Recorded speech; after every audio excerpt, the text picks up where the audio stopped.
Ma'am Corazon Guidote, yung kondisyon po ng ating ekonomiya sa bansa, in light of the ongoing Middle East crisis is talagang scary.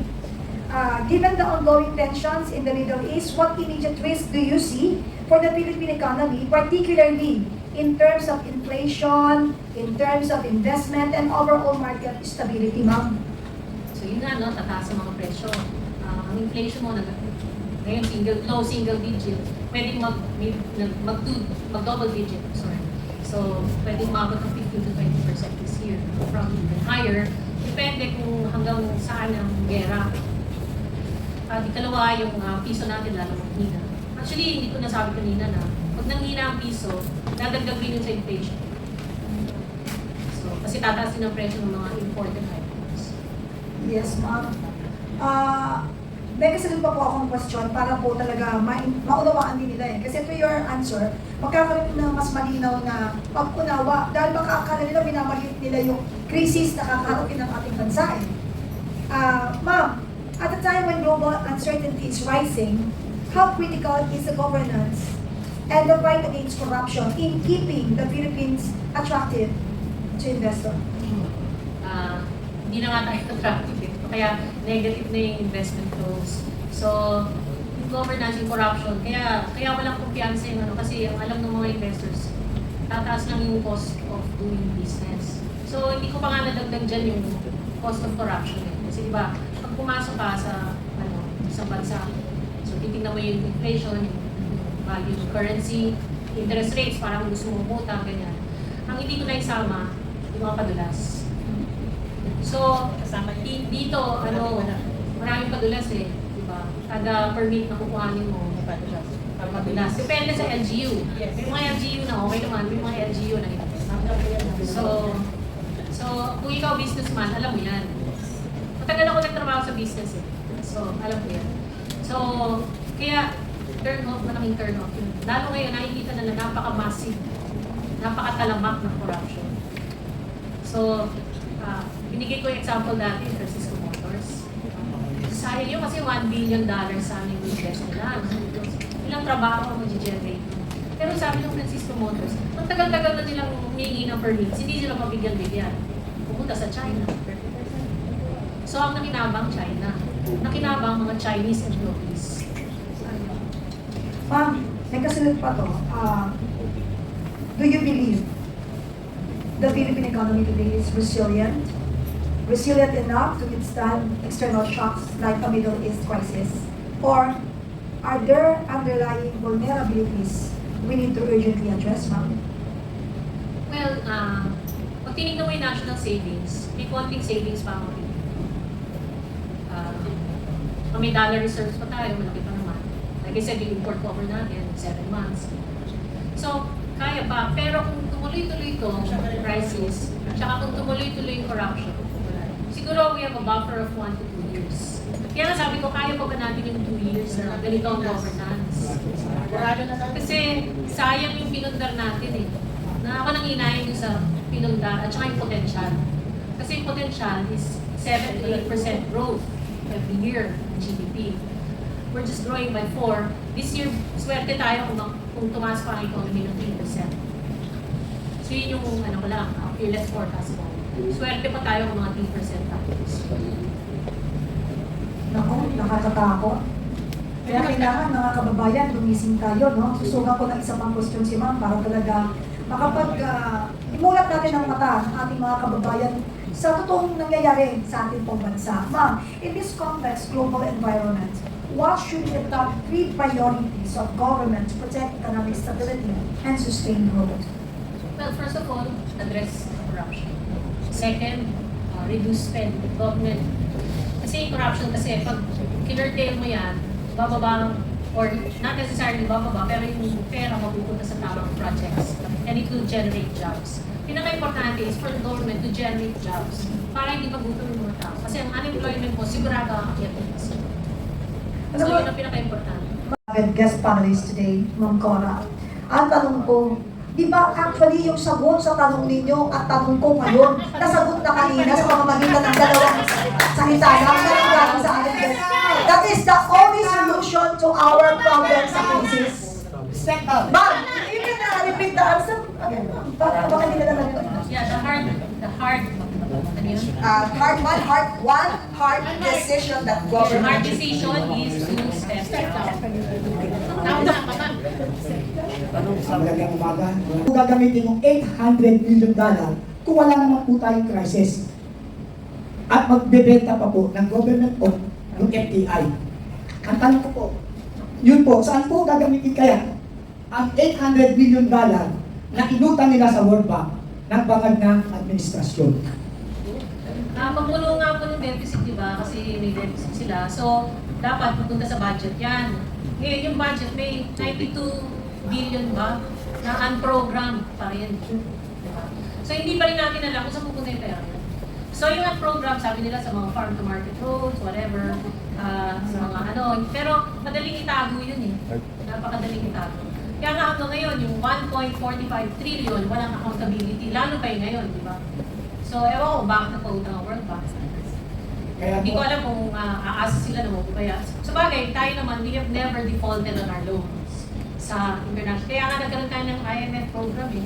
20 years bago natin nabayaran yung mga utang na yun.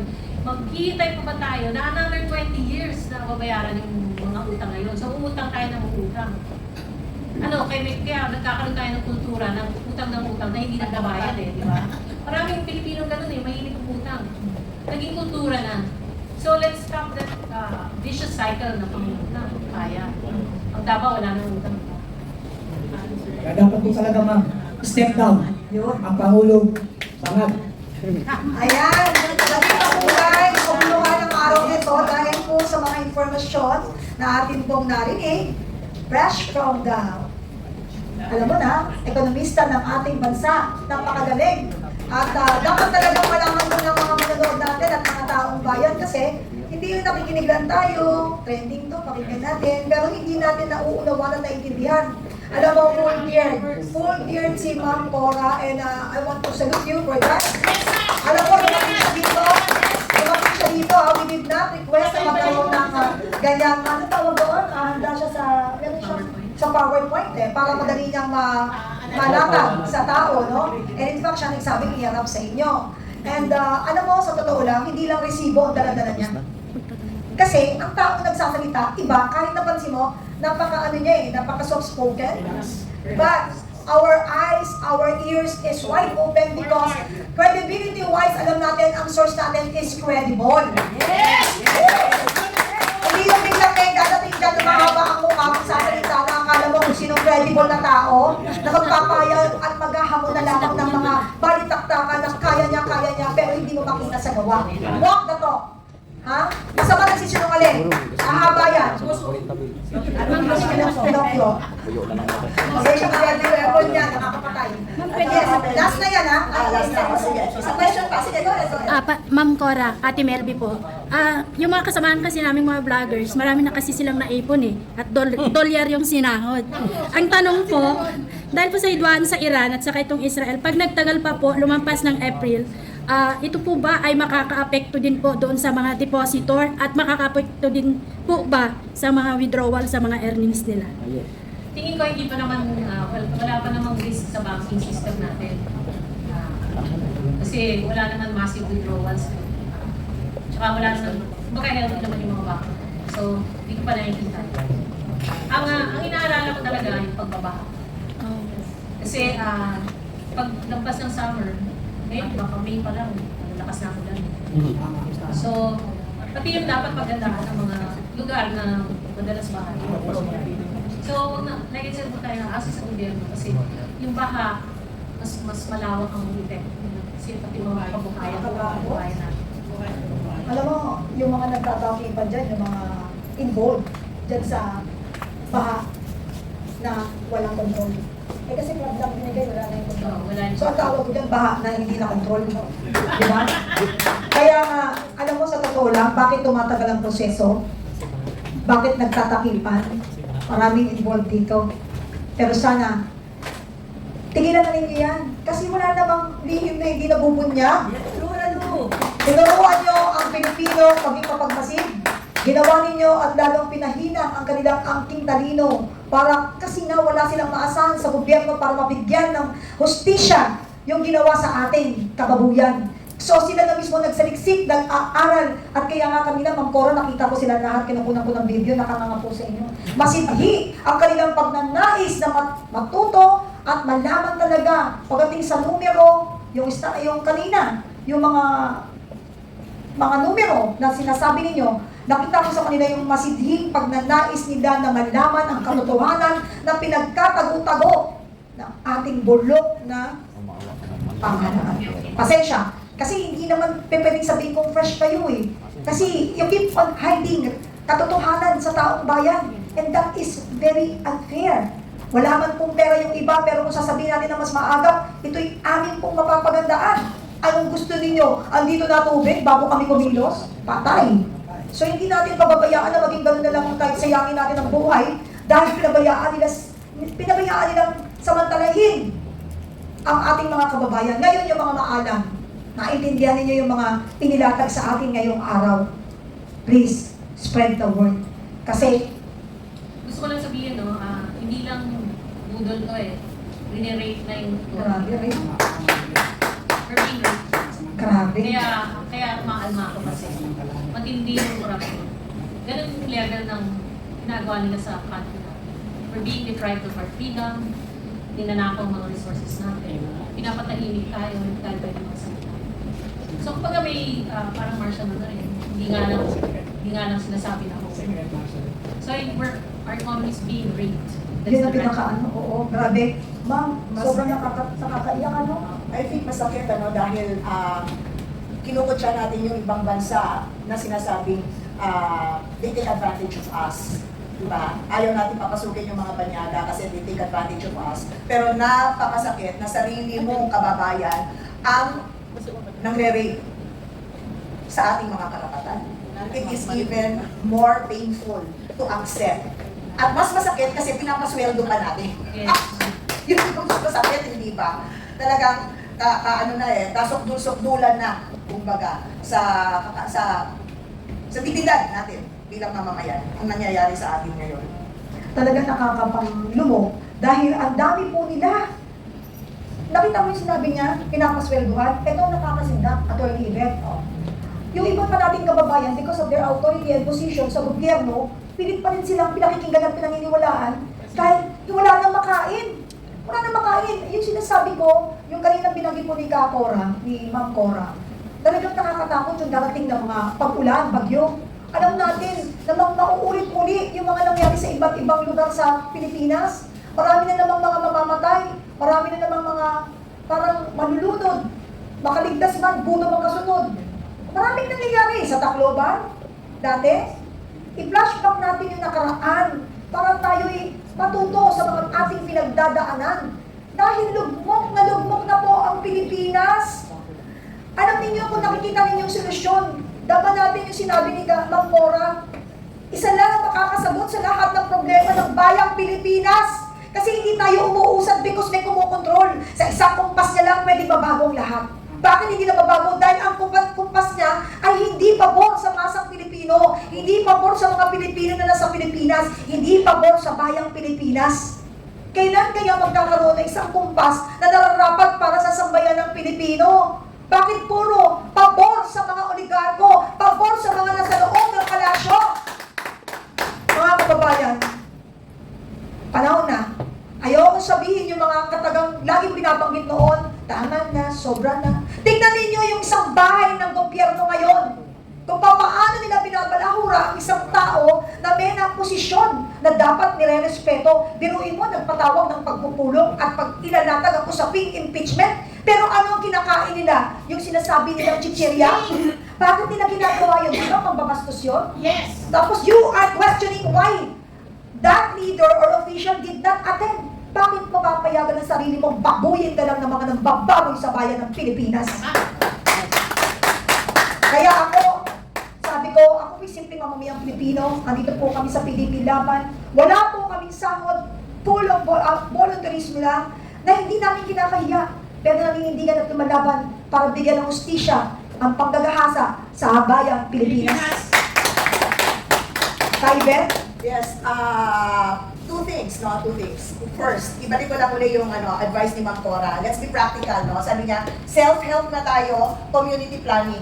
Nabanggit na sa inyo, doon sa mga bansang Europa, yung pagpe-preserve nila, no, ng mga pagkain, lalo-lalo na pagdating ng winter, no, yung panahon puro yelo. So, mga kababayan, mga nanay, mga ate, mga auntie, nasabi ni Ma'am Cora, yung mga tuyo, okay? Okay. Hindi, yung tuyo, ilagay nyo na sa mga bote, lagyan nyo ng oil, tama, no? Yung mga batong tuyo, batong tinapa, yung mga gano'n, no? Gumawa na kayo ng homemade para nakatago na yan kasi matagal ang buhay niyan. 2 weeks, sobra-sobra pa yan. At yung bawat hibla ng tuyo, may kanin ka lang, marami na mapapakain yan. Yung mga gulay, na hanggang mura ngayon, i-alusin nyo na, i-preserve nyo na, gawin at magtanong na kayo sa sa TESDA ba yun? Sa ba yun? TESDA, no? Paano mag-preserve? Kayo magtulungan na, tapos mag-usap kayo, sabi ni Ma'am Cora, pagdating naman ng bagyo, baka naman din, mag-usap kayo saan maganda yan iimba. Kayo na sa inyong mga barangay, sa inyong mga burok, mag-usap-usap na kayo. Saan nyo rin ito iimba? No? Itong mga preserve ng mga isda at gulay. No? Kasi hindi lang kayo pati mga bata. So, at least Ma'am Cora, tama po ba? At least good for 2 weeks o for 1 month? Ano sa tingin niyo po? Minimum 2 weeks pero maganda nga, 1 to 2 months. Diba? Alright. Dapat talaga laging handa. Okay, so yun po, practical. Let's be practical right now. Yan ang isang solusyon sa crisis ng pagkain. Pangalawa, dahil malapit na tayo mag-round up, itong episode po ng Kapihan is the last episode para i-commemorate ang Women's Month. At napakapalad nga natin na nabigyan tayo ng panahon ni Ma'am Cora, no, bilang isang babae na maibigay niya ang pananaw niya bilang ekonomista, bilang isang otoridad, no, sa pananaliksik at pagbibigay ng payo. Bilang isang Pilipina, napakaganda din ang kanyang pangalan, Corazon. Anong ibig sabihin ng Corazon sa salitang Espanyol? Puso. Yan ang taong may puso na talagang makikita mo. Pwede na siya mag-retire di ba? She was already a corporate person, naging official pa ng Mapa Central. Kumbaga, komportable na siya. Pero bakit siya lumalabas ngayon? Dahil siya ho ay may puso para sa ating mga Pilipino. Sabi nila, isang boses na nakakatulong na. Maraming salamat, Ma'am Cora, para sa pagbabahagi ng iyong boses para sa bansang Pilipinas ngayong umaga. Yes! Maraming salamat din sa pagkakataon nito. Sana paigtingin natin ang ating pananalig, lalo na sa Panginoon, ano? Kailangan talaga natin ngayon magdasal at humingi ng tulong sa Panginoon upang bigyan tayo ng lakas, bigyan tayo ng faith, yung pananalig, at saka pag-asa. Kasi yan lang naman ang talagang magtutulak sa atin, ano? So, pagdadasal po kayo, pagdasal niyo rin ako, at maraming salamat po. Maraming salamat, Ma'am Cora. At sa totoo lang, pinagmamalaki kita bilang babae at nagpapasalamat kami itong last episode namin ng para po sa Women's Month at kayo po yung naging panauhin namin at pagpapatunay lang to na hindi dapat kini-question yung babae at lalaki pagdating sa larangan ng paninindigan. Kung kaya ng lalaki, mas kaya ng babae. No? Girl power, but we must not, we must respect yung mga lalaki. Kasi pang mamaya, magkakit sila sa atin. And also, Kaimet, yung nangyayari sa atin ngayon sa totoo lang, balikan ninyo yung prosesong ginagawa natin ng panahon ng COVID, makakatulong yun. Bilang former Undersecretary po ng National Anti-Poverty Commission, tingnan niyo po, i-google niyo po yung Bignay sa Valenzuela. Mga kababaihan po yung gumawa nun. Basta yung pero makikita ninyo, meron din po silang fish pond ng tilapia. Kaya walang nagutom doon. Kung may konti kang pera, meron din silang kabuhayan, binibenta nila ng mababang halaga para walang magutom. Pero nanggaling po yun sa sama-sama nilang effort, pagtutulungan, kaya may mga pagkain. May gulay, may isda, may karne, at lahat yun pinaghahati-hatian ang lahat na naninirahan doon sa lugar na yun.